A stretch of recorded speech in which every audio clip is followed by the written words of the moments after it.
Scrapped. It is also there in the inside pages of the Daily Nation, page 6. Hustler fund riddled with flaws, says NGO. And this is based on that Kenyan Human Rights Commission that released this report calling for the scrapping of this fund. It was one of the flagship projects by President William Ruto. And one of the problems is that, according to the Auditor General, about 71% of the loans disbursed are yet to be repaid. And for every 500 shillings given out as a loan, 340 is never recovered. Was this the intention? Is it living up to the dream that it was intended for? Allow me to welcome my panelists this morning. On my immediate right, Kathy Rungu, political leader. Karibu sana, Kathy, to studio. Thank you very much. Next to Kathy, we have Zachariah Baraza, political analyst. Zachariah, good morning. Thank you. Sana. Now, let's start from there, this Hustler Fund. As a flagship project of this administration, definitely there were a lot of expectations. Question is, has it lived up to the promise or the dream? Are the hustlers any better 3 years later after the establishment of this fund? Kathy?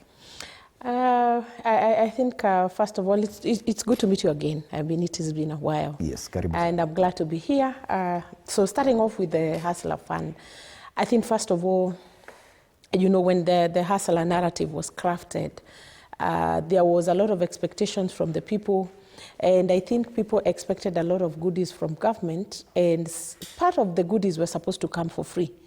So I remember when I met a couple of young men who had borrowed the hustler, you know, the hustler money. And to them, it was like, you know, what I would call, quote, quote, a kickback. Someone was actually saying asante to them. And you could really tell that there was no sense of accountability, or they didn't feel like they needed to refund that money. I'm not sure they refunded the money up to now, but I know I met a group of very excited young people in the year 2022, immediately after the current regime took power. And there was a lot of excitement about them having borrowed between 500 and 900 shillings. I did something like that. Having said that, I don't think this fund has met the purpose that it was actually intended to achieve. And first, because, you know, first of all, we don't seem to have had thought through it, and we don't seem to have had clear infrastructure and frameworks just to ensure that people borrow and return the money. That's one of the things. And there's a time when the Cabinet Secretary for Cooperative, Mheshimiwa Oparanya, came on board. I remember him saying that there are so many people who ran away with the Hustler Fund and they don't intend to refund, and therefore he said that the chiefs were going to arrest them. I don't know how far he went with that. But when you look at the way the current regime has been doing things since inception, there's been a lot of activities, and there's been a lot of programs that were just, I would actually say that they mutated them from the previous government projects. For example, I do not understand the difference between the Hustler Fund, or I do not understand the reason as to why we needed the Hustler Fund, yet we had the Youth Enterprise Fund, for example. We had the Wezo Fund. We had the Women Fund. I think what we needed to do as a country is just to empower the existing institutions and the existing infrastructure, and because those ones actually, and especially the Women Enterprise Fund, and I can speak about it because I'm a beneficiary, women, first of all, do not fail to return the money. That's one. There's always a very high rate of repayment of over 80%. So why did we need to come up with Wezo, what is it called, with Hustler Fund and all these other economic empowerment programs that we keep talking about? Then we had something, yet we had something that was actually working.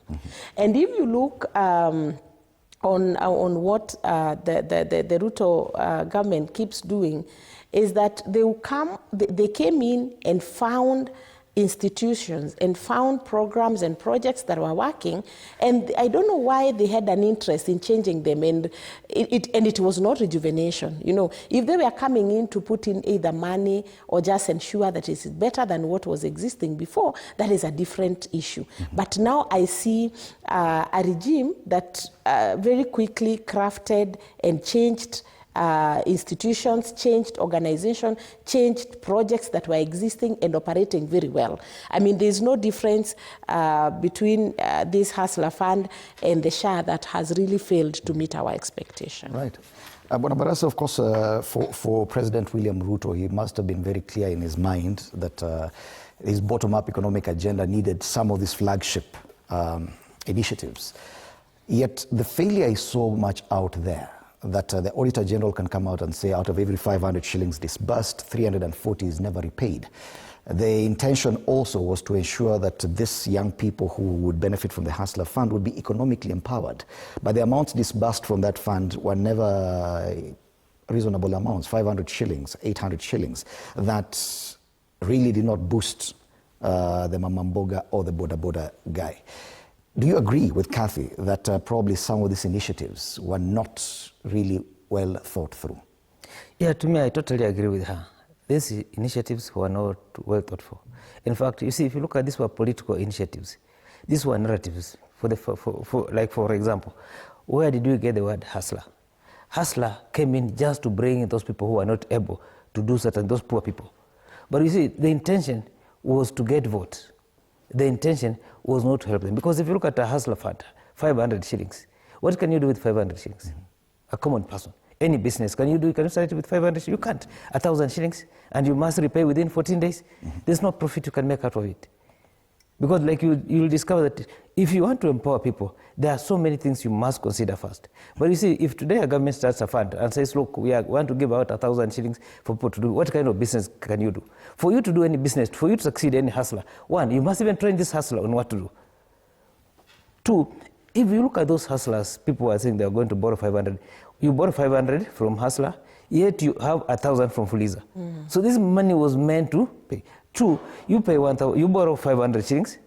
As you borrow 500 shillings, you don't have food on the table. At that time, flour was 240 shillings. Cooking fat was about whatever. So whatever they borrowed was just to sustain them for a day. If the government wanted to help these people, it should have come up with a program. How do you come like a hustler? These are someone you in quote hustler. How is he going to start this business? You must first of all train them on what kind of business do they want to do.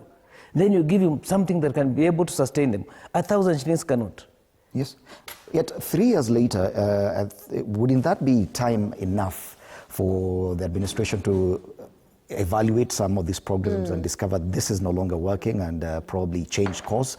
Because we are seeing, even in the last budget, that there was more allocation to the Hustler Fund, yet the repayment is at less than 30%.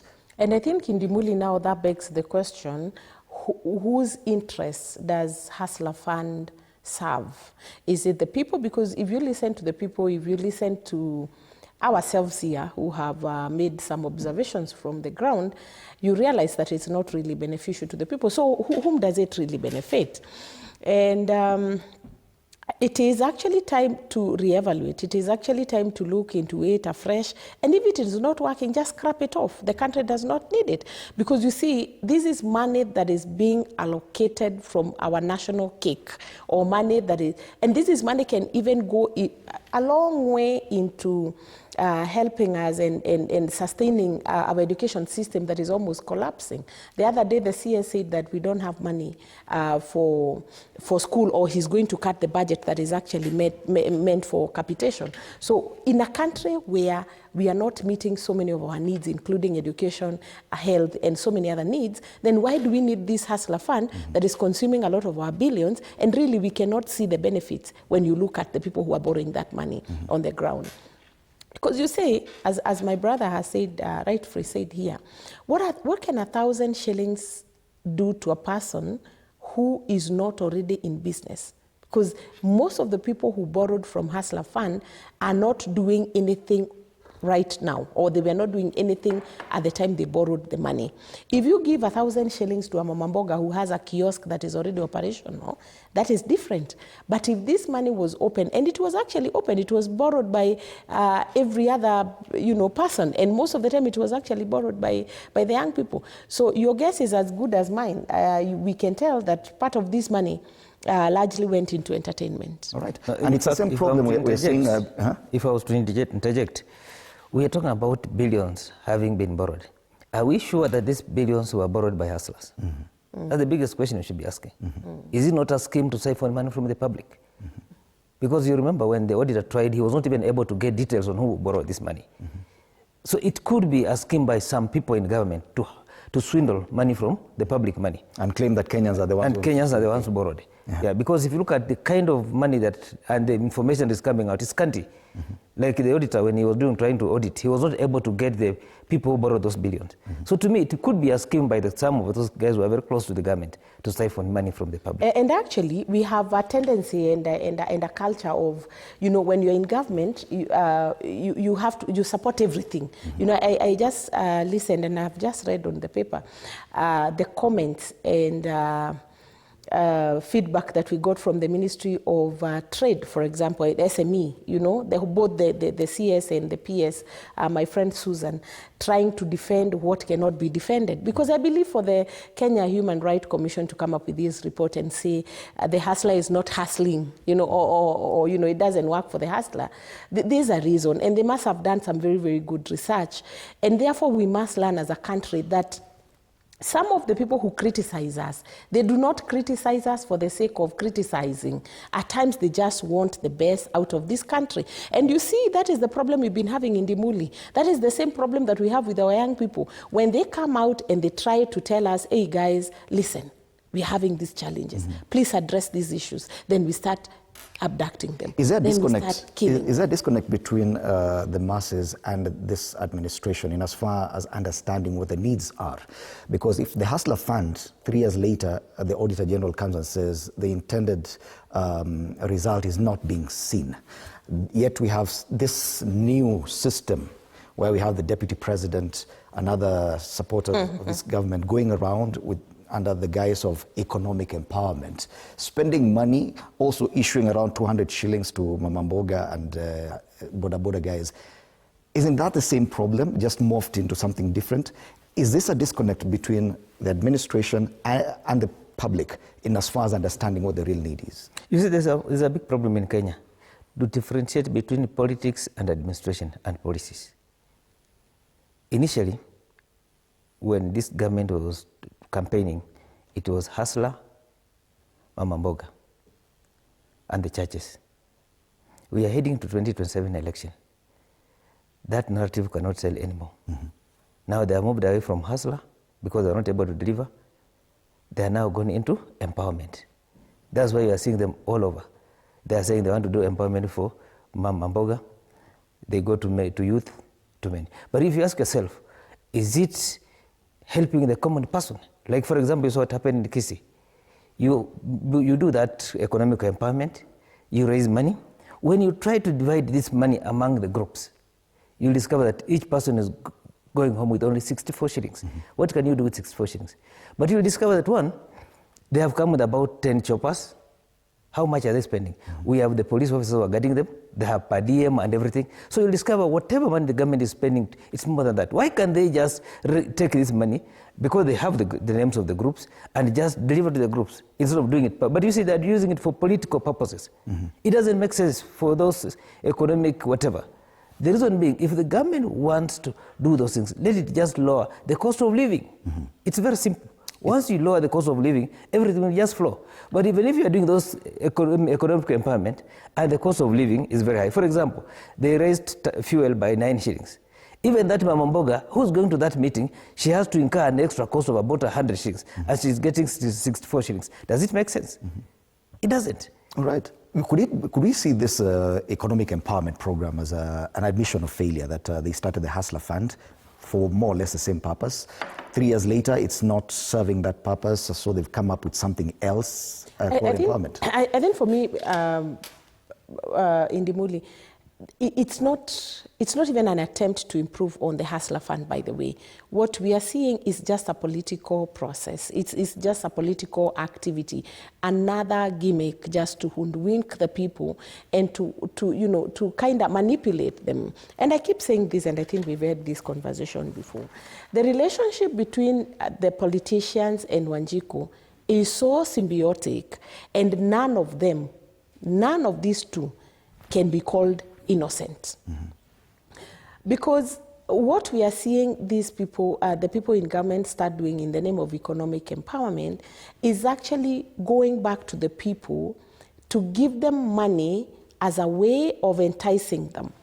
And people accept that and they think that is normal.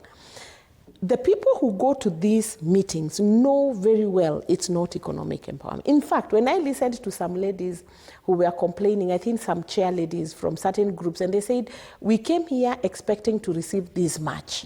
So it's yes as usual. It's the usual campaigns that we do. It's only that this time it has started too early. Is it sustainable? No. Is it working? If at all the main intention is purely political, then forget about it. No, it's a big flop. It's a big flop. And it's a flop because there seems to be so many people who are interested in the funds, in whatever is on the ground. And I looked at the 64 shillings that my brother is talking about here, and I said, it is also possible that the money that was released was not really 64 shillings per person. Maybe it was more. But who are the people involved in handling this money between the source and the charity of the group? So it's not really working because if we are serious in addressing the issues and the things that bite us, we must do it from a policy point of view. All right. Yet for politicians to move around, they need a reason, and sometimes probably due to lack of ideas, they came up with this economic empowerment just to give them a reason to move around. Probably politically, don't you think that it's serving a purpose, at least to some extent? No, it's serving a purpose because if you look at all these economic empowerment forums, there's nowhere where you have people who will come and try to train those people on what they're going to do with the money. They don't even talk about the money. The first thing they start to do is talk about politics. And this one is helping them to create a forum where can be able to address these people. Because, without such a forum, like now saying we are going to do it, nobody will turn up. And you see, you'll even discover that most of these are transported from very far. If you go to those meetings, you'll discover we have about 40, 30 school buses that are brought from very far. And then when they get there, what they start doing is politics. Abusing each other, talking about whatever. They don't talk about the economic empowerment of a place. You see, for example, if you want to empower a certain area, what do? Do you give money? You don't do that. The best thing was to set up factories, industries, so that those people can get employed and have daily income. But you'll discover that the reason why we are talking about 64, you'll discover that we have a group. This money is even given to groups. Each group can get 2,000 or it gets 3,000. And when you get 2,000 and you're 150 people, how much are you going to do? It can't help them by using that. It's only two. You'll discover that most of those meetings that have been done, if you go back to the ground after the Harambe, you'll discover that MPs they don't even release that money immediately. Once they get that cash, they go with it. Some groups end up getting, some don't end up getting. They even don't know who ends up getting and who doesn't get the money. So there's also even a problem about accountability. Of that money. So you're raising issues about accountability. Accountability is a big the Hustler Fund and this economic empowerment. In fact, like in my county, we have had issues where people say, look, they did this thing, 2 weeks down the line, we will not receive our money, the MP is giving the money. Later on, you'll see some groups going to the media saying we've not gotten anything. So even accountability is another problem again. All right. And one of the stinging headlines today, or the most stinging, I think, is on the People Daily, and it talks about Hustler as well. From Hustler Hope to people's enemy. President Ruto assumed power amid soaring food and fuel prices, high youth unemployment, and a mounting public debt crisis. He promised to fix the economy, tackle corruption, entrench good governance, and uphold the Constitution. And according to this paper, there is nothing to show for it. Kathy, do you think this headline is unfair to the president in any way? I don't think so. I don't think so. First of all, the 2022 general election is one that saw William Ruto and, of course, his other allies rise to power through promises. And those promises that they made to the people have not been met, if you ask me.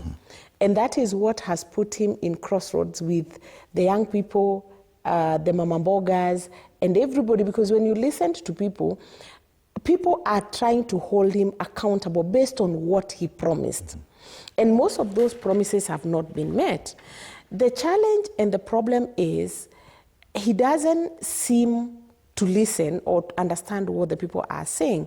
And from time to time, he thinks that everybody who criticizes or points out a gap in his operations is against them. And that is really wrong.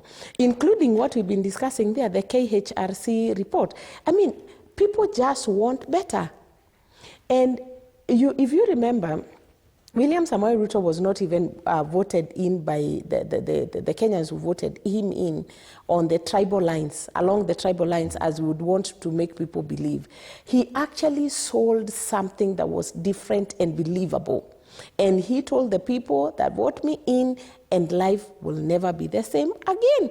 People are trying to call him to order. People are telling him, you know, this is what you said, this is where we are, and we can do better. I think people are just asking for better. So, to me, most of these promises that he made to the Kenyans have not been met, and that is why he finds himself between a rock and a hard place. Yes, the KHRC report also borrowed quite a lot from the Auditor General's report. This is a government officer.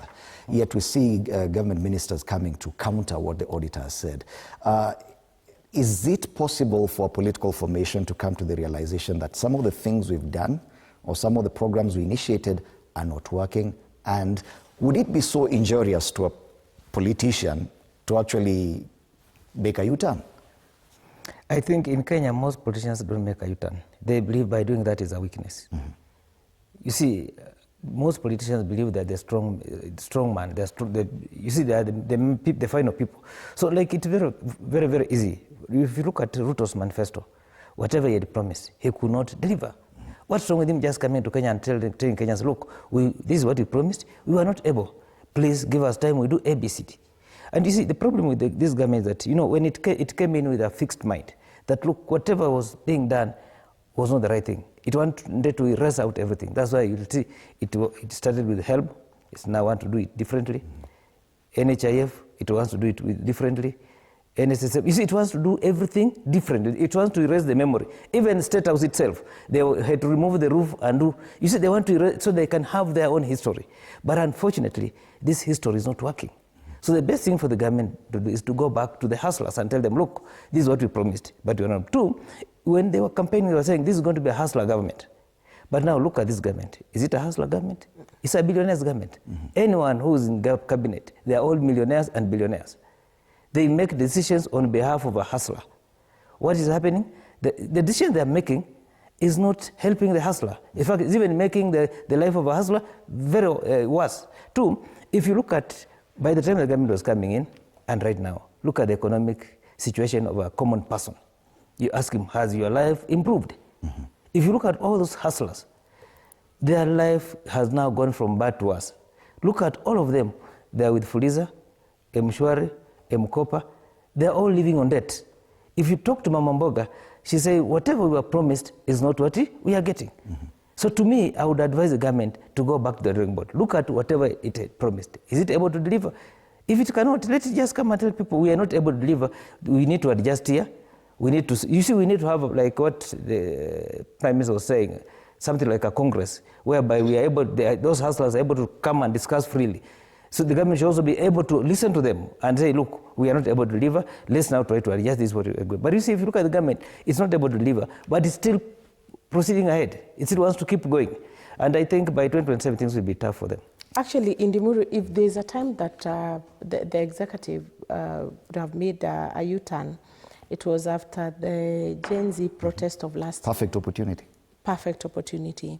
If that did not make us or make the president and the executive actually realize that it is time to listen to the people, and it is time to even amend some of the things that the roadmap, I mean, it is not cast on stone. It has to be dynamic, and look at it and say, we can achieve this by changing the strategy, or even just changing the plan that they had initially. If they didn't do that, then I don't think they will do it in the near future. Yes, from hustler hope to people's enemy. That's just the front page of the People Daily. And that story, if you read it, it's talking about the same thing. The Hustler Fund. Is it time that it be commissioned?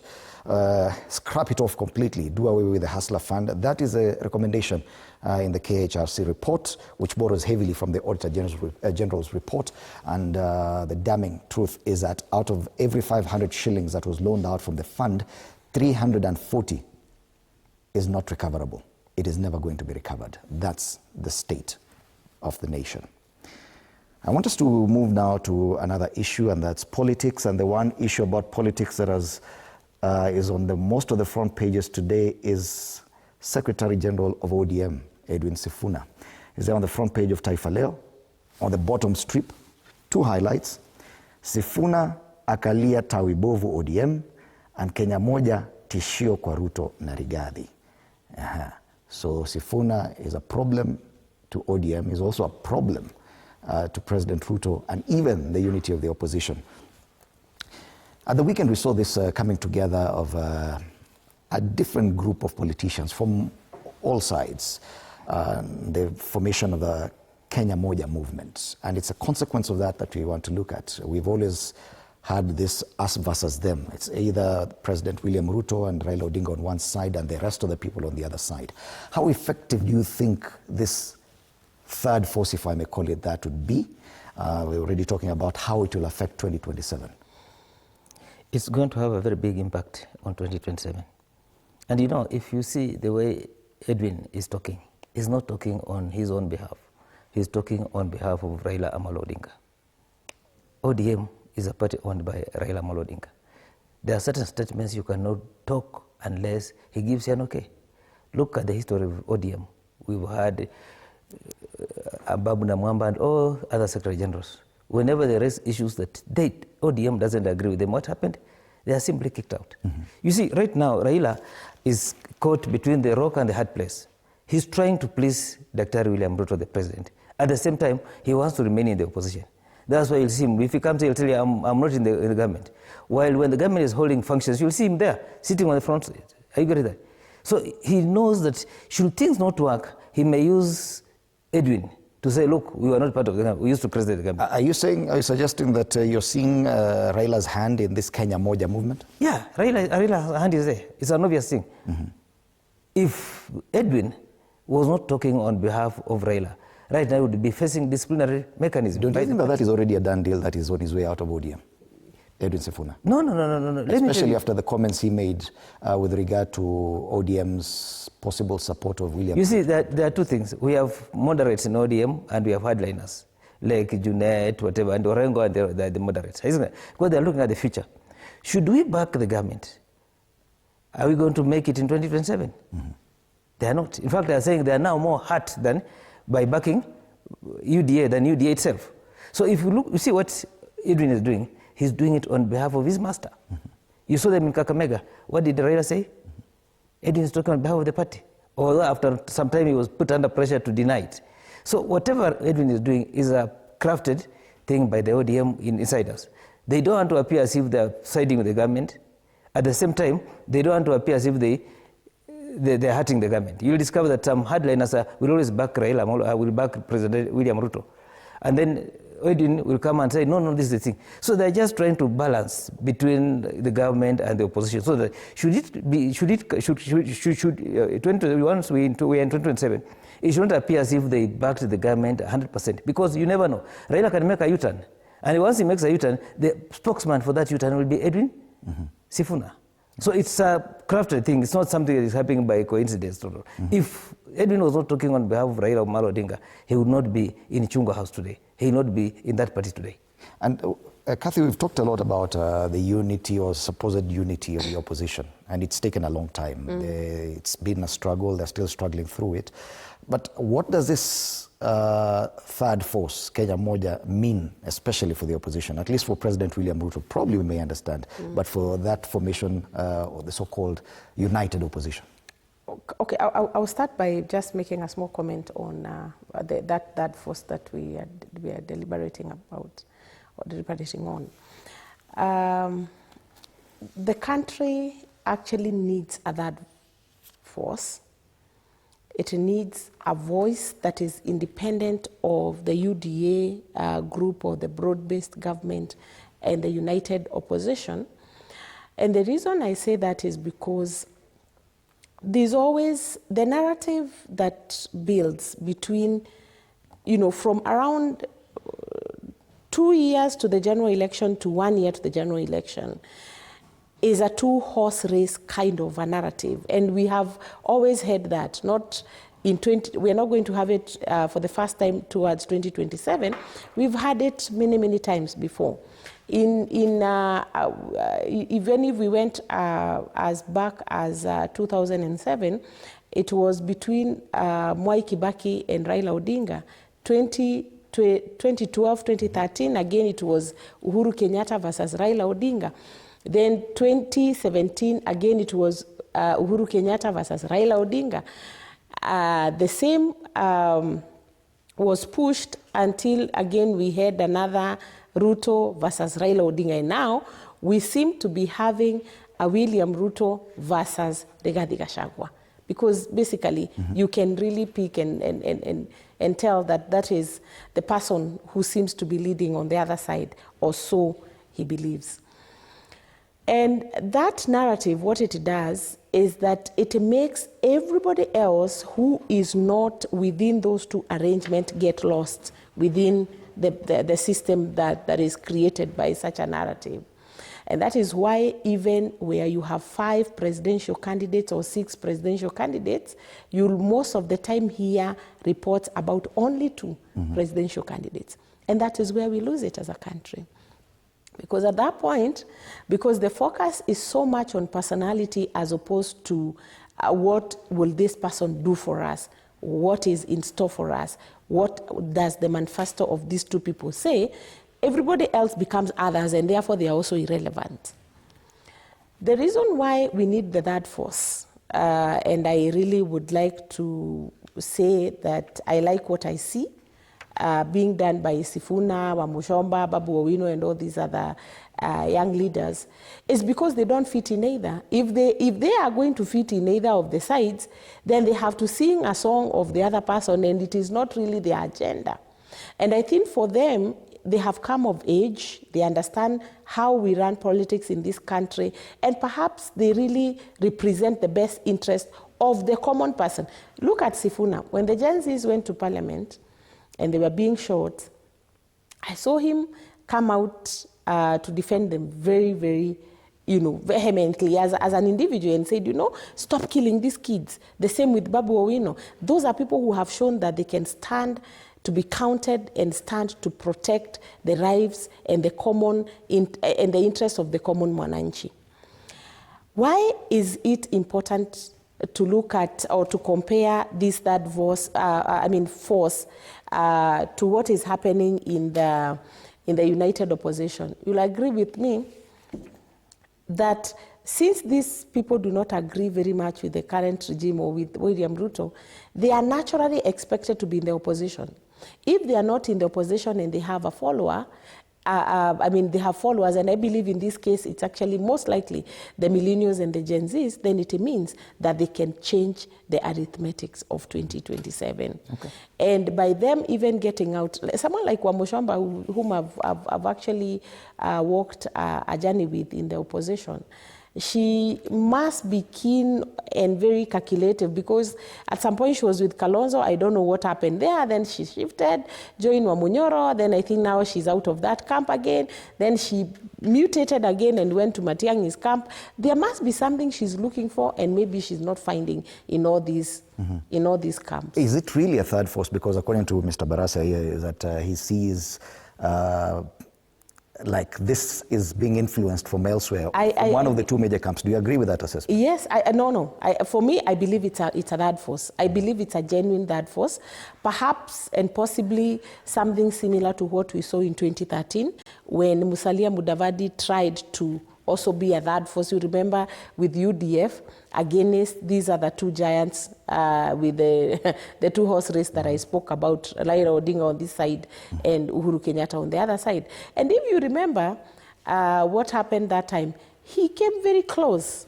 He came very close to being the President of the Republic of Kenya. So I believe they are genuine. I believe they should not be written off, and their efforts should be supported by those people who do not see anything positive on side A, the side of William Ruto, and side B of the Wamunyoro camp. And if at all it's a genuine third force, what are some of the problems, looking at history, that have prevented a third force from being a formidable force in Kenya? You see, the way politics is done in Kenya is different. You cannot do it without those tribal alignment. For example, come 2027, you'll see all these politicians going back to their tribal cocoons. You'll discover that Luyas want to have their own coalition, Kikuyus are going to get their own, Kambas are going to back their own person, and Kalenjins or whatever, they're going to back their own person. Then from there, they'll come and form a coalition. If you look at all these young men, they have very good ideas. They are really fighting, like Edwin Sifuna. He's really been fighting for the common person. In fact, he's been the only voice of reason in ODM. And people are urging him to move away from ODM so that he can join other like-minded people. But you see, the problem is, these other young Turks, we will call them young Turks, they may not have that financial ability to move around and to create that third force until they align themselves with these big wigs. I get that. For example, like now in Western Kenya, we are having that realignment. They have realized that without having one voice, you'll not be able to get anywhere. So if Edwin Sifuna wants to get somewhere, let him also realign himself with these big wigs, Kina Natembeya and the rest. I get it. Who have that? Then if you look at Babu Owino, he's only, like, if you look at Luo Nyanza, if they are regarding him as a rebel because they are not backing what Raila Amolo Odinga is doing. And him, if you look at his kind of politics, he's been targeting young men. So Babu Owino has very good ideas, but he lacks the support. Because if you look at all those politicians from the Luo Nyanza, they have abandoned him. He's a lone voice. If you look at politicians in ODM, they have abandoned Raila, they have abandoned Babu Owino, they have abandoned Edwin Sifuna.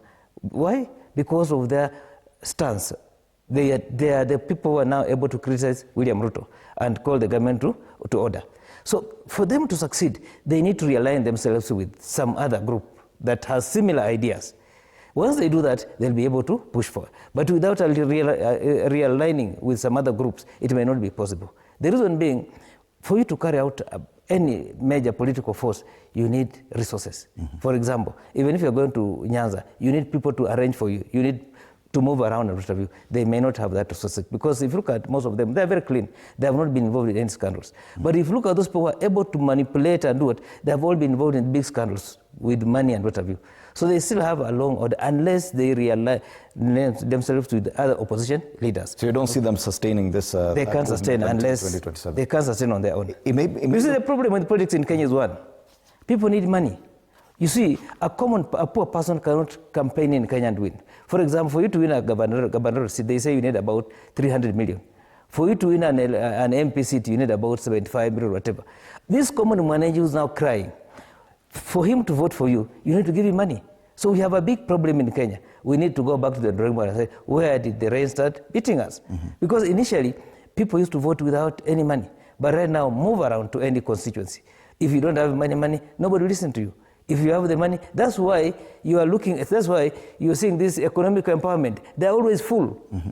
But probably you're just looking at this politics from a prism of our history, that this is what has been happening in previous elections. But between 2022 and today, a lot has changed. In fact, I wanted to say something.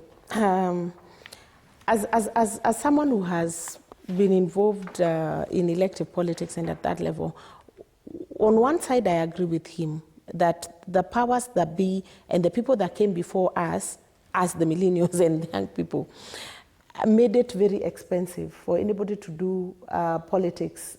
Like where I come from in Madera, I think when I ran there for Member of Parliament, the person who got that seat must have spent hundreds and hundreds of millions to get the seat. And therefore, that makes the voice of the person, the young person, or even an independent mind, or someone that is not involved in corruption, almost unheard. You know, people will not listen to you because, as he said, people need to be given some money, and people also expect you that you're almost like a messiah. And that is where I think William Samoei Ruto was ahead of the people, because he came, other than just the promises that he made, he also did tangible things on the ground. And that is what, as he says, the common person most of the time looks out for.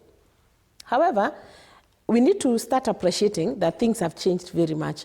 We need to realize that the median age in Kenya today is 19-year-old. So some of our reasoning for the X generation and the millennials and the people who were even ahead of us, we need to start appreciating that the young people that are there today, and they are actually the majority. So if you are looking at people who are going to, to vote in the next general election, their reasoning is totally different from us.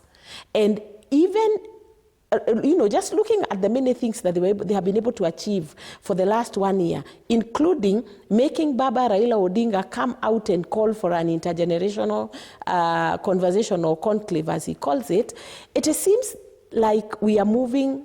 It's a step towards the right direction. And I would really encourage Kenyans that moving forward, as we go to the next general election, let's not look for these handouts that we've always gotten from politicians. Because I keep asking my people, you are given 500 shillings on the voting day and you vote for a person. At times, they even get as little as 50 shillings. And you have to vumilia for 5 years to get that person out of office so that you can vote again. This cycle of just believing that you're going to recycle people, recycle bad leaders, and have the worst, because that is what has been happening, since time immemorial, is wrong. Yep. Is wrong, and we need to change. Yes, but Baraza, you must realize that even the politicians appear to have come to a realization that there's a generational shift, especially from the events of last year with the Gen Z protests, that the next elections might probably take a different route, not what we've typically seen over the last 3 decades or so. Okay. That the Gen Z vote and how they think and their approach to politics will be very markedly different. Do you think that this Kenya Moja formation is better poised to excite that demographic? You see, if you look around, among these leaders, nobody has been able to excite the Gen Zs. I agree that. Initially, we had young men in the Gen Z like Mako, is called Mako what? This other guy. Makour. We had this other boy who used to move around. Morara. They let them down. You see, initially, they were saying they were leaderless. They wanted young people. Someone has ever been involved in any of these things. But unfortunately, those young men, they were very promising. But the government being the government, it was able to compromise some of them. It was able to bring down most of them.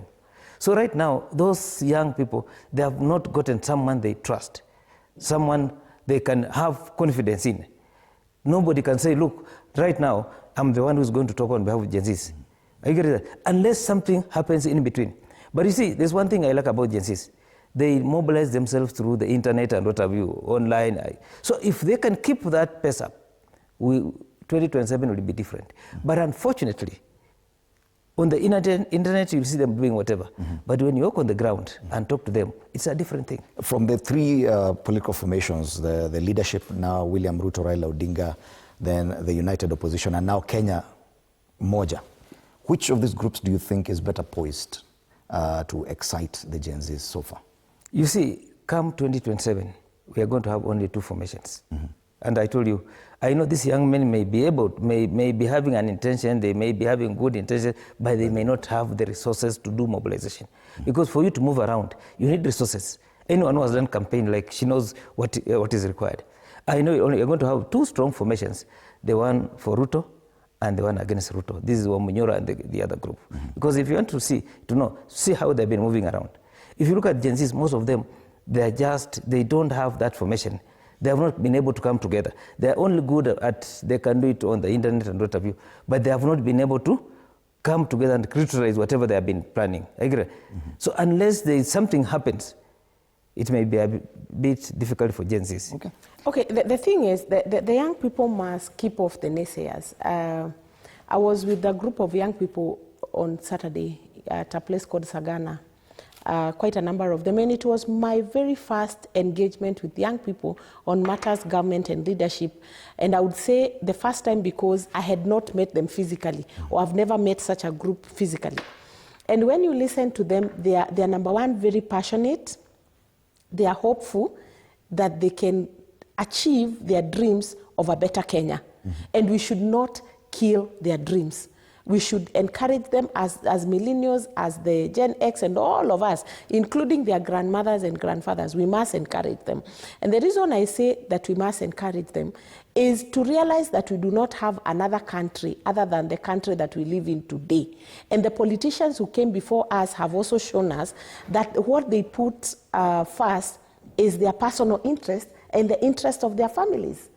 And the reason as to why the young people continue to suffer in this country is because we have, chosen people or put people into power, and they have got no interest. And I am happy my brother had just said, before we delved into this, he mentioned something very, very important, that even the people we put in power, whether it is cabinet secretary or even PSs, are all billionaires. And therefore, they cannot understand the hustler language. We have been using the hustler language just to whip people emotionally and make them vote for us. But we don't mean it. And it is very wrong for any of us who has suffered under the hands of the systems that be, not to support the young people for whatever agenda, because we are also parents. Mm-hmm. If you're not a parent, you are a grandparent. You are a sister, you are a brother, and it is important that we encourage them. I know right now the young people feel defranchised because of what has been happening to them. They came to the street the first time, I think it was so organic, and they were able to make us listen to them. The second time they tried to come, you know what happened. So many of them have been maimed. Mm-hmm. So many of them were abducted, forced disappearances, and even killed. Okay, let me just... It is important that we instill some hope. Because if we do not do that, what is going to happen in the next few days or in the next 2 years or 1 year and something, there's going to be apathy, and these people will not vote, just like they did in 2022. Actually, in 2022, if you ask most of these young people, they will tell you they didn't vote.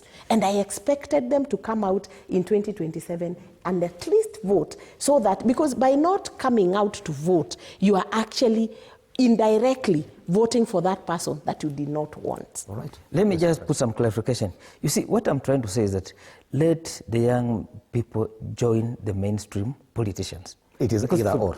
For example, when we had some function in Western Kenya, we took along all those young men so that once they join the mainstream, they can vie for certain positions and they walk alongside. They can, you see what I'm trying to say is on their own they cannot be able to survive. But you see, like for example in a county, you'll discover that we have young men who want to become women rep, we have young ladies who want to become women rep, we have young men who want to become MPs. We should be able to support those people, those young men, so they can also have a position in a society. Because look at most of these agencies, they may not have the financial ability, but if they tag along and they are given opportunity to address the public, to address the media, they are able to sell themselves. I get that. They'll be able to hold. You remember like in 80s and 90s, Paul Muite, James Orengo, they were young thugs. They didn't have the ability, but they clung on, by that time, Jaramogi, they clung on Masinde Muliro along. But eventually, we ended up electing so many young thugs in parliament. So what I'm trying to say right now is that we all need agencies. We need people with new ideas. Because let me tell you something in this country. If we are going to elect the same politicians we've elected, we'll never get out of this shit. All right. We'll still remain in these problems. But if we are able to bring in people with new ideas, where these people, these agencies, they say they're not tribal, they don't have, I get it, but they must be able to tag along other politicians for them to succeed. Speaking about the 2027 elections, there are serious concerns about possible rigging. It is part of the stories we've covered here at TV47. 2027 election rigging concerns. Let's have that story, Ivan, as we continue with this discussion. The 2027 election matrix has taken a wrong turn, with both opposition and Kenya Kwanza pulling their way to woo Kenyans for support in what a section of them calls in whatever means.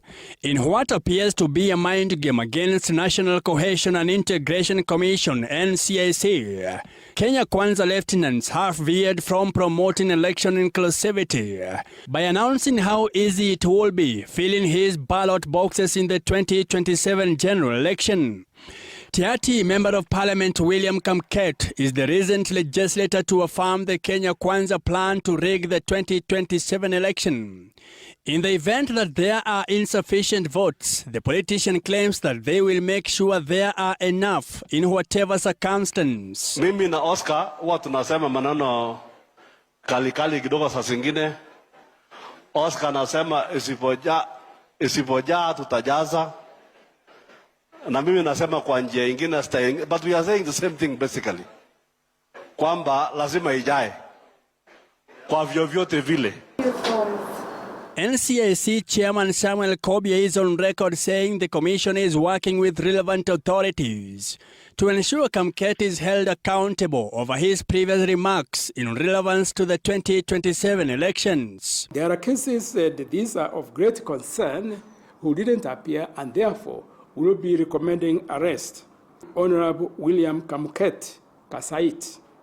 We have summoned him. As we have said, if they don't honor our summons, then we will recommend arrest. Gachagua's camp has, however, accused the NCIC of double standards, pointing to past remarks made by Ruto's close allies, including Tiaty MP William Kamket, Kapseret MP Oscar Sodi and Nandi Senator Samson Cherargei.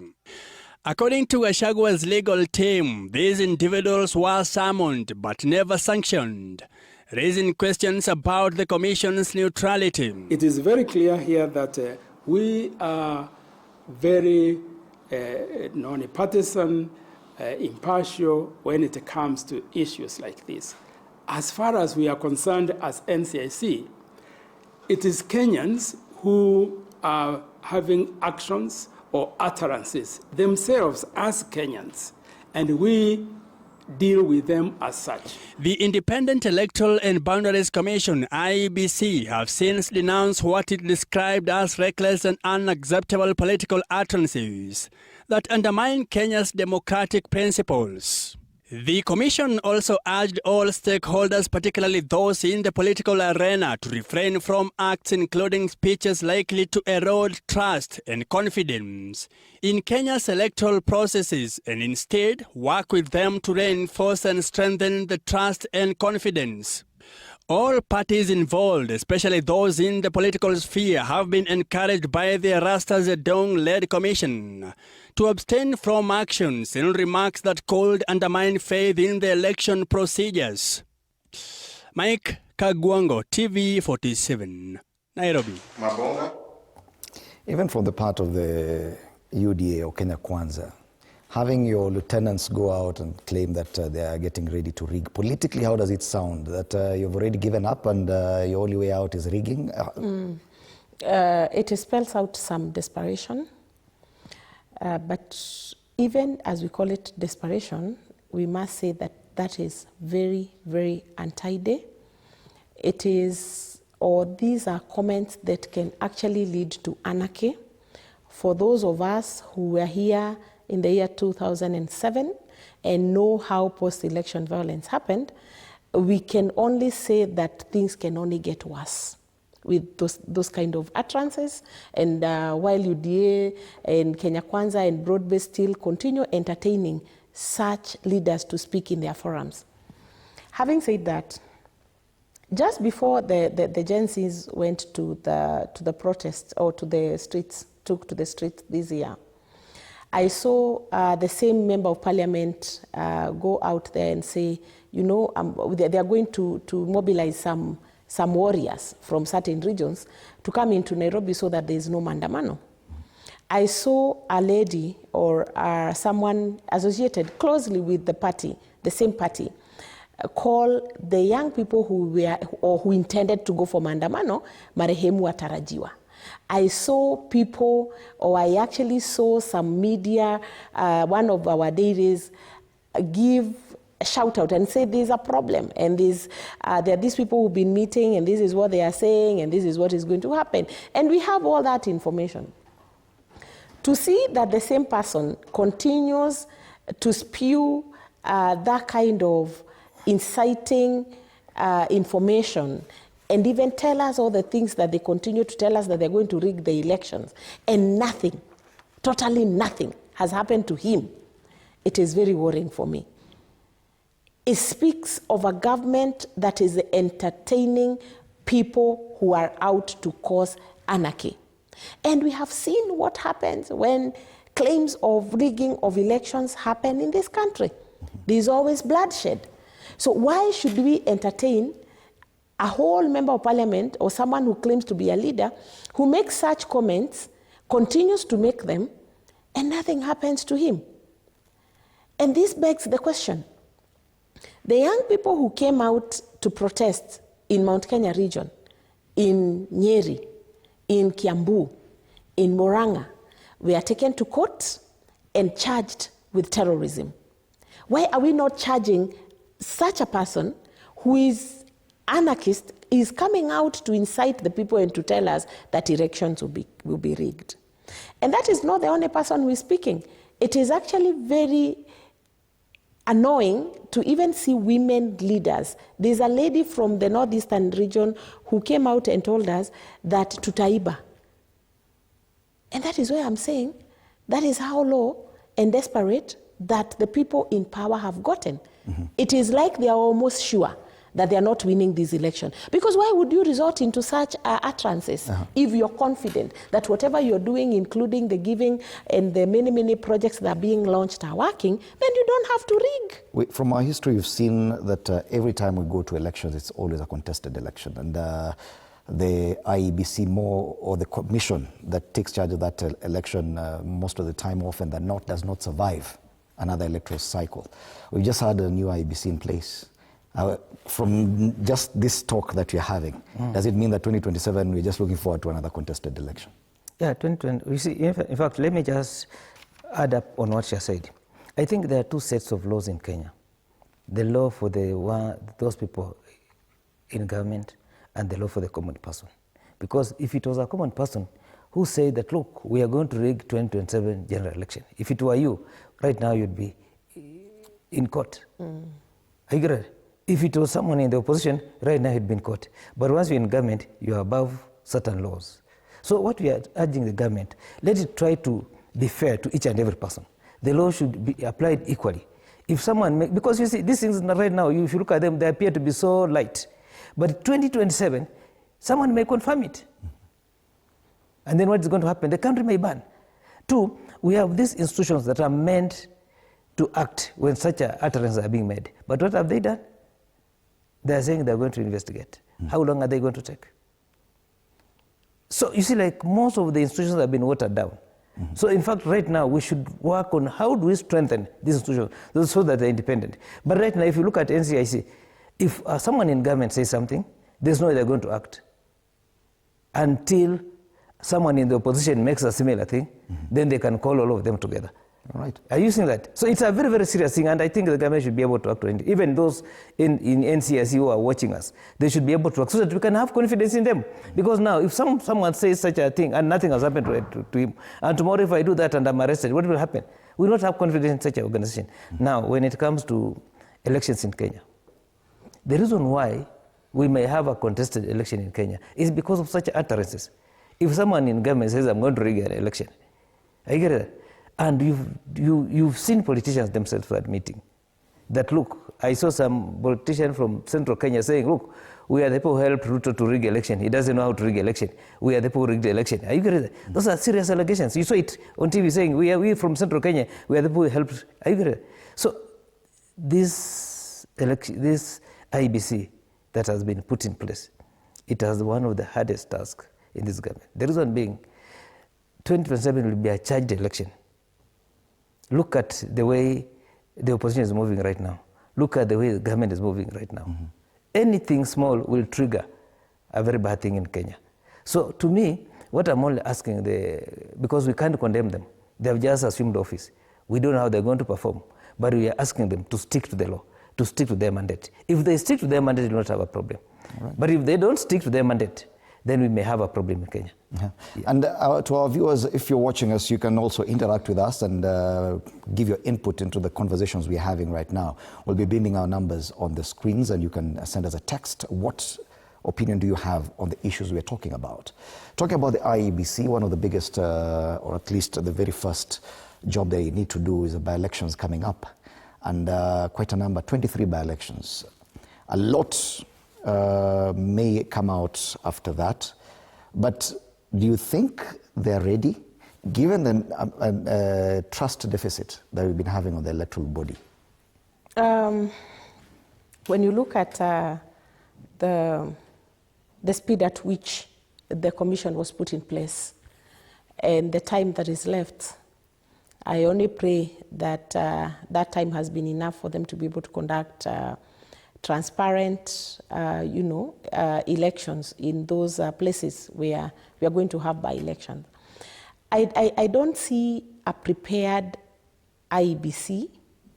I see an IEBC that is lame, but pray and believe that maybe within the time that is remaining, a lot is going to be done. I just observed them, I think 2 weeks ago when they had a workshop in Mombasa. And it's like, you could really see even from their body language that they are not very confident. Mm-hmm. You cannot compare them with the other commissions that came before them. But maybe it's just because they are new. Maybe if they are given more time to prepare and to discuss.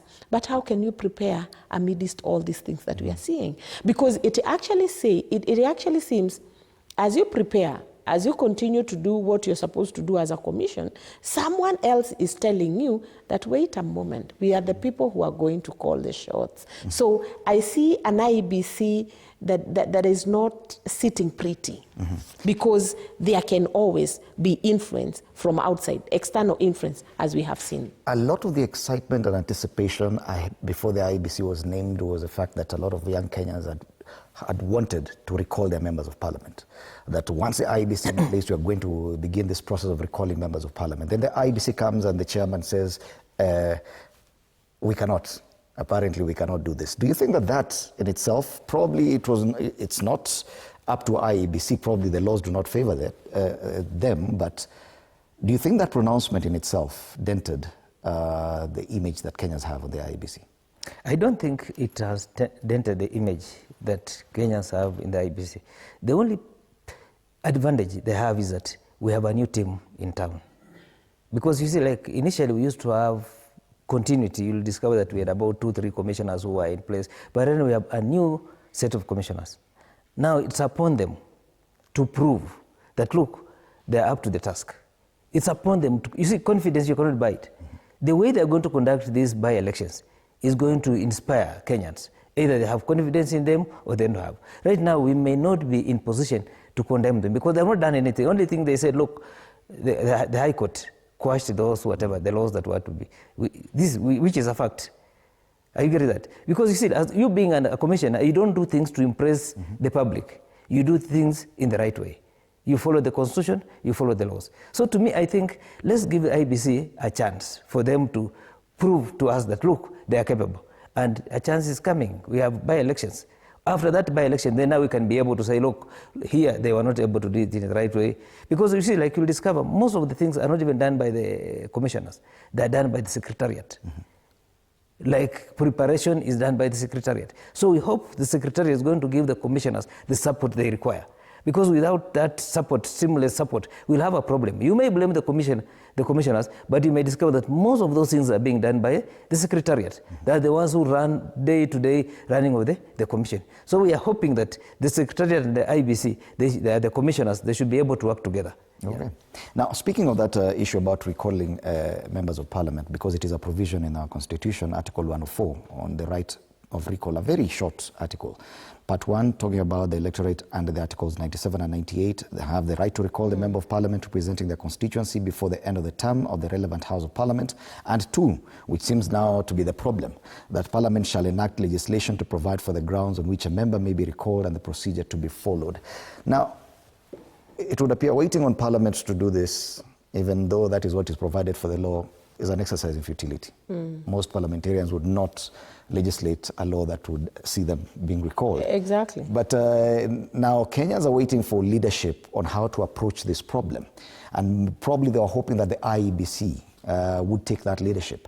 Do you think that the IEBC, just in as a way of building confidence in Kenyans, probably should provide leadership on how probably we can deal with this problem? Yeah. And I think that's their first failure, because when you look at the first person who was actually, the first recall proposal was on the woman representative for Nairobi County, who is seen as pro-government and anti the young people. Because if you look, I went through the proposal for her removal, and it was actually initiated by some of the strongest voices in the Gen Z movement. And it is also unfortunate that IEBC in their rejoinder just decided to dismiss the entire thing and say, you know, these are the, without actually explaining that this is the threshold that needs to be met. These are the procedures. You can't just say that it is not possible. You need to give people an opportunity to explore those options that are there and that are enshrined in our constitution, because that is important. And that actually pits the IEBC against the people, because from that point, now the people who are calling for these removals, some of them, and they had started talking about it after the passing of the Finance Bill 2024, will then start believing that you are protecting the people that are or the people in government or the pro-government squad. Now, at that very point, you don't instill hope, you don't instill confidence, you give those people an opportunity to continue eroding the faith they have in you. So, for me, this is their first failure. They should give it an opportunity. They should give it the space. They should allow it to happen, because it is the people, and it is actually in the constitution, it is the people who elect these people to parliament, to National Assembly, to Senate, and to County Assembly, to go and represent them. And therefore, if they are not satisfied and they would want to recall their members of parliament or senators or governors or whoever it should be allowed. Mm-hmm. Yeah. They should at least encourage discussion around it, so that, because definitely there appears to be a stalemate here in the article within the Constitution itself. No, I think the biggest failure for IBC is that it did not come out to explain to Kenyans. Because you see, most Kenyans believe that once you do that, it's an automatic thing. Mm-hmm. Two, you see, Gen Zs have paid the greatest price in the Kenyan history. If you look at around our young men, what they have gone through, no other generation has ever gone through that. After the Gen Z protest, most of them will never be seen. Mm-hmm. Most of them have disappeared. Most of them are in court facing terrorism charges. Most families will never recover from what they went through. That's why you will see them, they want to recall their MPs, because you know they expected the MPs to protect them. Mm-hmm. They expected, you see, these are elected leaders, they expected them to defend them. But unfortunately, they sided with the side that they believed was oppressing them. That's why they want to recall most of the MPs. And I can tell you for free, there's no MP who can be able to pass that bill right now. Mm-hmm. The reason being, once they do that, most of them will be recalled. In fact, you may remember that even before, after the finance bill protest, most MPs were being recalled. They had even done the signature. But I think this thing with the IBC, there is a problem. You remember at one time Raila Odinga had also gotten the signatures, you remember? Mm-hmm. And then he was told, look, these signatures are not whatever. Mm-hmm. So what IBC needs to do is to come out clearly and explain to Kenyans. And then they need to have the roadmap so that they know that from here, let this thing be taken to Parliament. If Parliament cannot enact it, let's blame the Parliament. But you see, you cannot just say, look, we are not able to do this. Now, who is going to start the process? Mm-hmm. So let them start. We know where.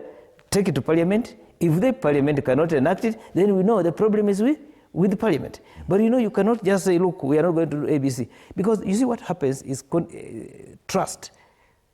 You must be beyond suspicion. So IBC has a lot of work to do, because if you look at what happened after the election, people lost trust in IBC. In fact, people said we are not going to vote. But the reason why people now want to vote in 2027 is they want to vote out people who oppress them. Mm-hmm. The reason why most Gen Zs want to vote is that they want to remove those people who oppress them, so they can replace them with people who can be able to defend them. So right now, to me, I would urge IBC to go back to the drawing board, see what they can do, so they can inspire trust in them, so that people can feel that, look, with this IBC, we believe things will be done differently, not like other commissioners. All right? And just to add to that, Indimuli, you see, in this country, we have a tendency of squeezing and ensuring that people do not air out their ideas, and even at times the vision they have for this country. And the more we suppress these young people and all the voices that are, the dissenting voices, we are not helping issues. We are not making it better. We are just making it worse.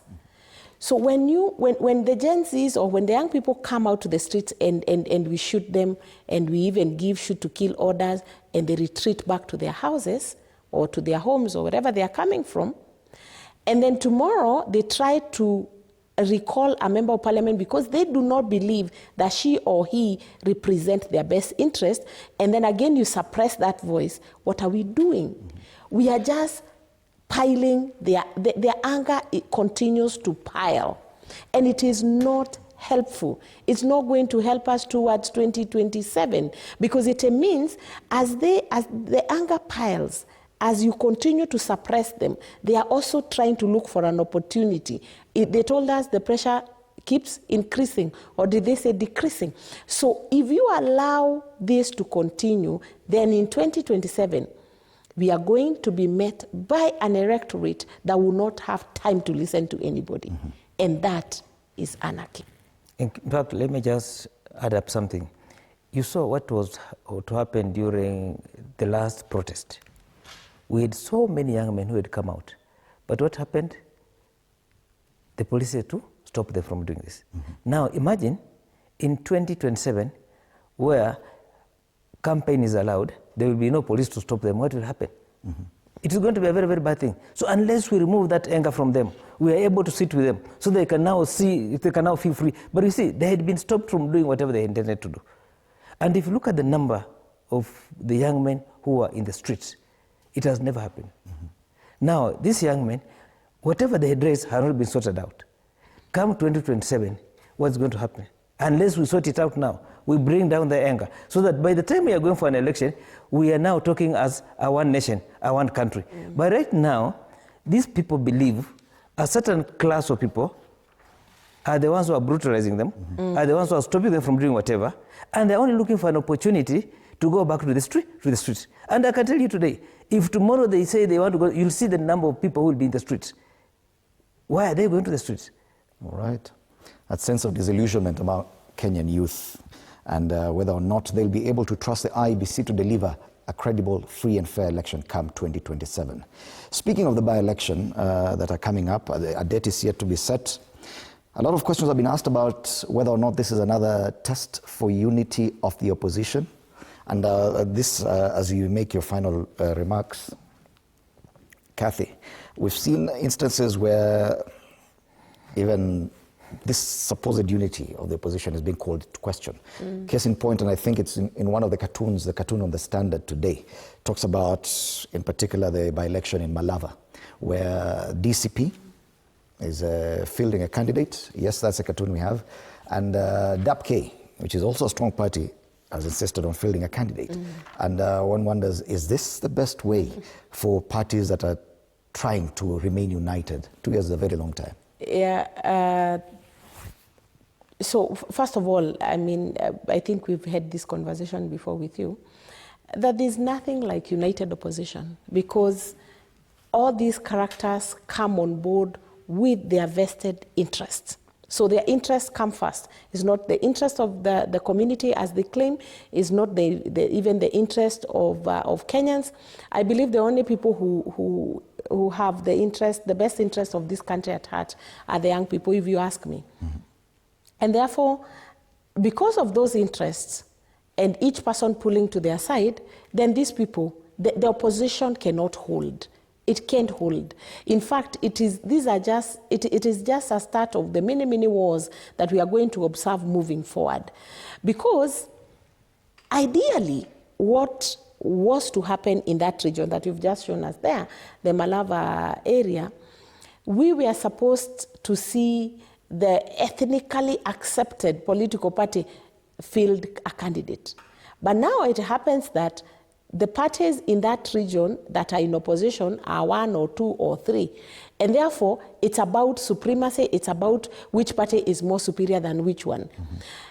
Gachagua should not hide behind Cleo Malala, Senator, a good friend of mine.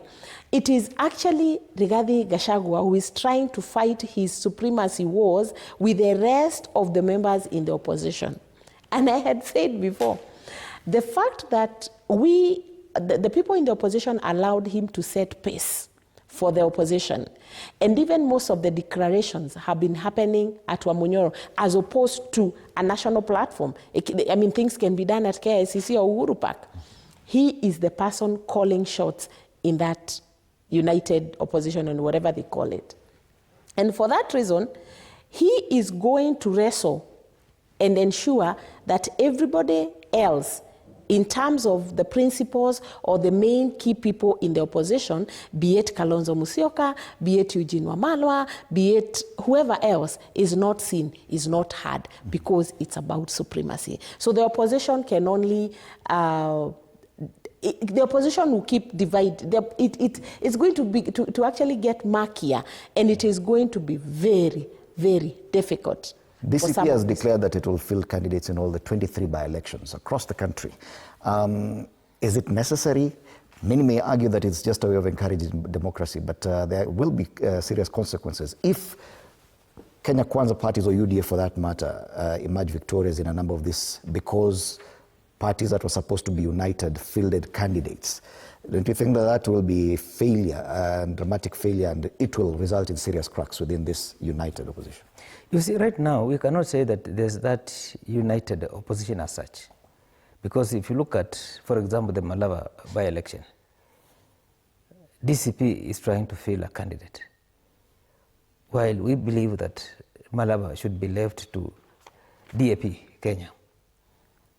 Just like now, if we have a by-election in central Kenya, there's no way you'll find that DAP Kenya is going to field a candidate. And I believe the opposition is able to, the opposition leaders are going to sit together and agree on one formidable candidate. Mm-hmm.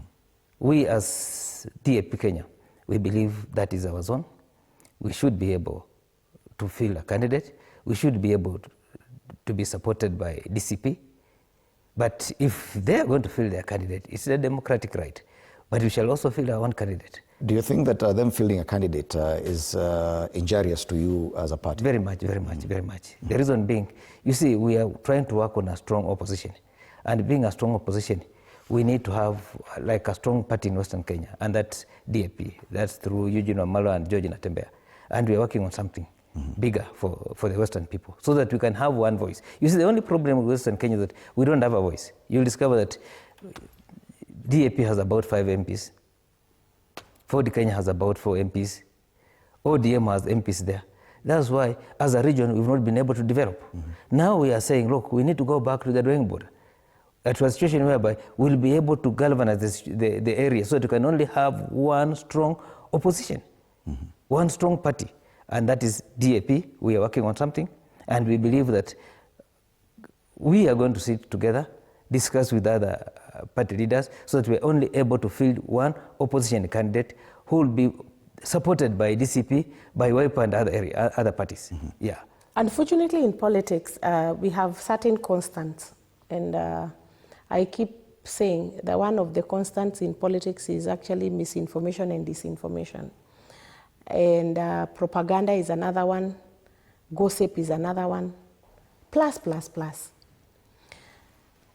It is very unfortunate that you people from Western Kenya and other regions believe that there's anything like what was preached or what was propagated by the former deputy president, that you're going to have regional political parties, and then one day you'll come together in one small hall and agree on a presidential candidate. It will not happen. What is going to happen is that there's one man who is out to wrestle and teach William Ruto a lesson, and therefore, because he's angry and he's annoyed and he's angered, he has to ensure, or he will ensure, that he fields candidates across board. Why? Because he wants to show that it's a show of might. Right. It's a show of might. It has got nothing to do with regions. So everything else that people have been told, including, and I listened to that one man on some local vernacular station saying, how many people can Matiang'i, for example, bring from the Kisii region? How many votes can the other person bring from the other region? Mm-hmm. The opposition will end up more divided. The opposition will end up more, there's going to be too much tension towards the general election, and you people would not believe. And you seem to be blaming one man. Of course, let me tell you that man. As we shall not be guided by emotions, as we are going to look at our future as the Luhya nation.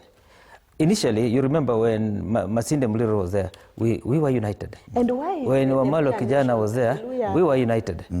Why? Sorry. Now, after the death of Wamalo Kijana, we were not united.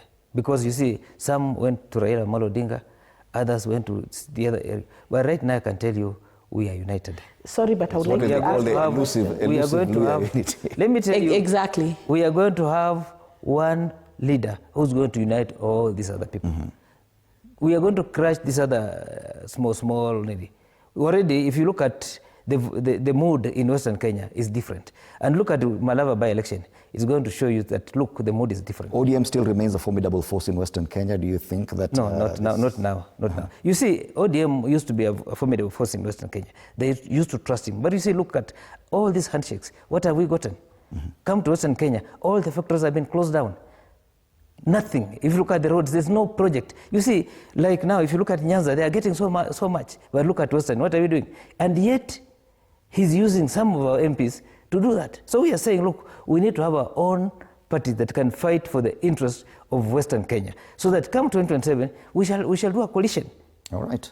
That's what we're working on. And we will see if this will happen. Will there be any unity or any semblance of unity when it comes to the by-elections, because they're only about a few months. And in Ndimuli, sorry I interjected as he was speaking, but I just wanted to remind my brother here that even the narrative of the false narrative that the Luhyas cannot unite is also false, and it is something that needs to be dealt with within that opposition, because it's not true. Everyone is fighting and hoping or dreaming of unity, be it in Western Kenya or in the united opposition front.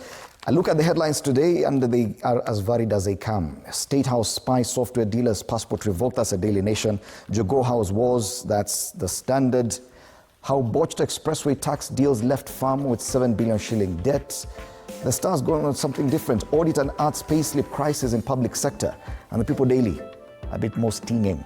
From hustler hope to people's enemy. Na kwingineko Taifa Leo inasema makanisa yaunga vita vya pombe. Magazeti ya leo. Thank you so much, Kathy Rungu, political leader, and Zakaria Baraza, our political analyst, our panelists this morning on State of the Nation, as we take a look at the big headlines, matters to do with the politics, and Sifuna is on the front pages, meaning that yes, Edwin Sifuna, the ODM Secretary General, is a big talking point. Thank you so much for your time at TV47. After the break, we switch gears and talk about matters business, and Odida will be driving that conversation. My name is Fred Ndimuli. Have a lovely day.